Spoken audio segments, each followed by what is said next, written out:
পাকিস্তানের বিপক্ষে দ্বিতীয় টেস্টে ২৬ রানে ৬ উইকেট হারিয়ে ফেলেছিল বাংলাদেশ।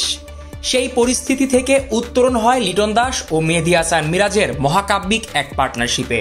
শেষ পর্যন্ত ম্যাচ জিতে বাংলাদেশ। চেন্নাই টেস্টে রবিচন্দ্রন অশ্বিন ও রবীন্দ্র জাদেজার পার্টনারশিপকে নিকট অতীতের এই গ্রেট ব্যাটিংয়ের সাথে তুলনা করছেন বাসিত আলী। তার দাবি, ভারত পাকিস্তানের হয়ে বাংলাদেশের বিরুদ্ধে প্রতিশোধ নিয়েছে।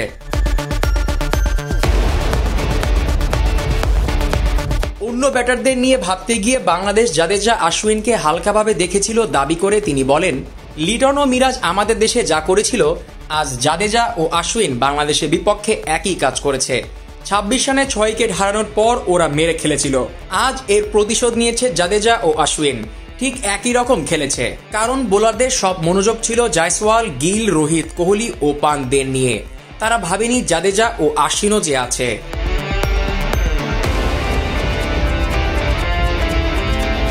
শুধু তাই নয়, বর্ডার গাভাস্কার ট্রফিতে ভারতকে ৫-০ ব্যবধানে হারানোর যে হুঙ্কার দিয়েছেন ওজি স্পিনার নাথান লায়ন, এই ব্যাটিং তাকেও জবাব দিয়েছে বলে মনে করেন বাসিত। তার ভাষায় নাথান লায়ন যে বলেছিল ৫-০ ব্যবধানে ওদের হোয়াইট ওয়াশ করবে, ওটারই জবাব দিল। লায়ন মুখে বলেছে, ওরা ব্যাট দিয়ে উত্তর দিয়েছে। জাদেজা অশ্বিনের প্রশংসা করলেও বাসিত ভুল খুঁজে বের করেছেন অন্য ব্যাটারদের।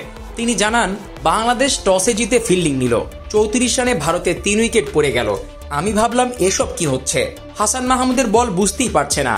রোহিত স্লিপে ক্যাচ দিল, কোহলি হার্ড হ্যান্ডে ড্রাইভ করতে গিয়ে ক্যাচ তুলে দিল, গিল দুর্ভাগ্যজনকভাবে লেগ সাইডে খেলতে গিয়ে ০ রানে আউট হয়ে গেছে।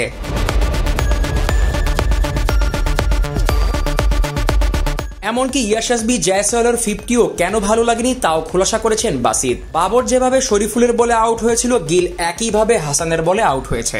পান্ট ভালো খেলেছিল কিন্তু আউট হয়ে গেল। পিচ বাউন্সি, প্রথম দিন এমন থাকবেই। বাংলাদেশের বোলাররা এটা সুবিধা নিয়েছে। তাসকিন খুব ভালো বল করেছে। রানা, আমাদের মেহেদী ভাই, সাকিব খরুচে বল করেছে। জয়সওয়ালের এই 50 করে দ্রুত আউট হয়ে যাওয়ার চেয়ে যদি সারাদিন ব্যাট করে 90 রান করত, আমার দৃষ্টিতে সেটা আরো ভালো ছিল। কারো আমার মন্তব্য পছন্দ না হলে ক্ষমা প্রার্থী।